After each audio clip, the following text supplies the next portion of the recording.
Alam mo, Sandro, dahil ngayon ay National Teachers Month, bigyan natin ng pagpupugay yung ating mga guro na itinuturing din nga pangalawang magulang na mga estudyante. Ikaw ba, ano bang favorite subject mo nung kabataan mo? Nag-aaral ka ba? Anatomy. Hanggang ngayon, I'm sure inaaral mo pa rin ang anatomy. ikaw, Sandro. Ako actually, favorite subject ko noon na recess, lunch, tsaka PE. Tapos sunod lang yung religion. Okay. Kaya biro lang. Math ang favorite subject ko. Pero ano bang tawag dito? Ang mga memorable experiences mo sa mga teacher? Actually, Mabuti marami. yung mabuti kasi dalawa yan.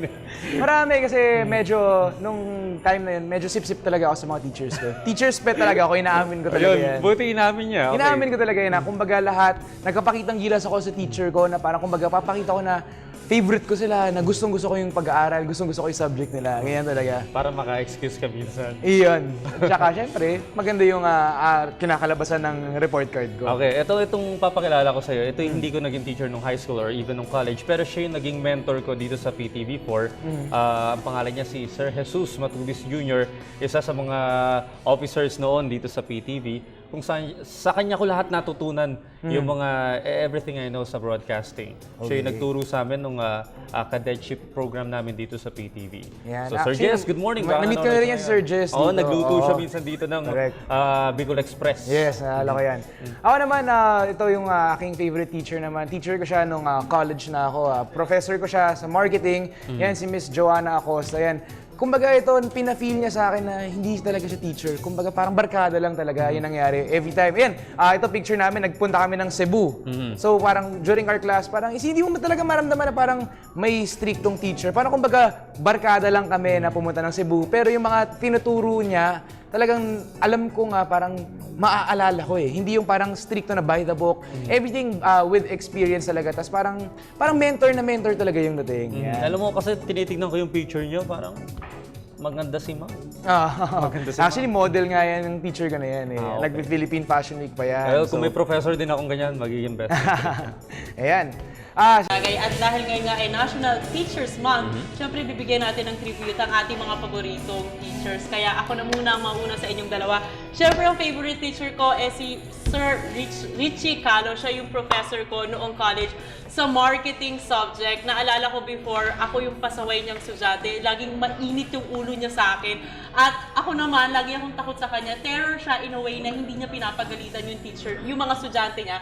Pero he's very smart. He always asks me. Laging ako yung pinipili niya na sa recitation. Tapos Favorite hindi ka ako pala. makasagot. Parang sinasabi niya sa akin ngayon na he was just really pushing me to my limit dahil alam niya na meron naman daw talaga, sadyang tamad lang ako. And thank you so much kasi lagi kong iniisip na, kung asaan ako ngayon, lagi kong iniisip na may point naman yung teacher ko, kailangan ko lang talaga magsibag. And thank you so much for lahat po ng encouraging words and everything. Alam natin naman na because of our teachers talaga, andito tayo kung asaan tayo ngayon. Kaya maraming salamat. And again, Happy Teachers Day or Happy National Teachers Month. Maraming salamat din sa lahat. Okay, so mula sa favorite teacher ni Carla sa akin naman, ang favorite teacher ko nung college, walang iba kundi si Professor Leonor Magtolis Briones. Medyo familiar yung face niya kung makikita nyo in a while. Okay, yan siya.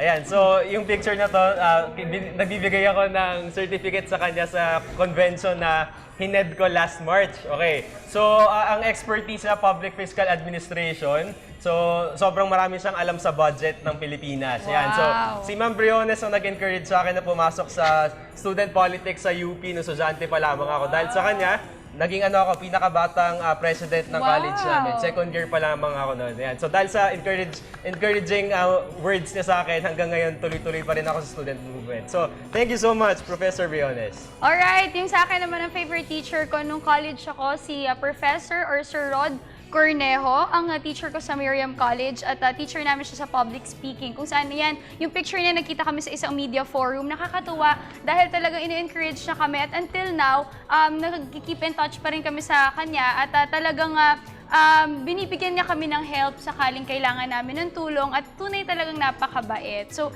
happy National Teachers Month and of course, calling everyone who has ever been a student to take part of this celebration at syempre let us all express our gratitude to our teachers. Okay, so yan. Thank So, you, happy Sir Rod Teacher's Day. Cornejo. Happy viewing.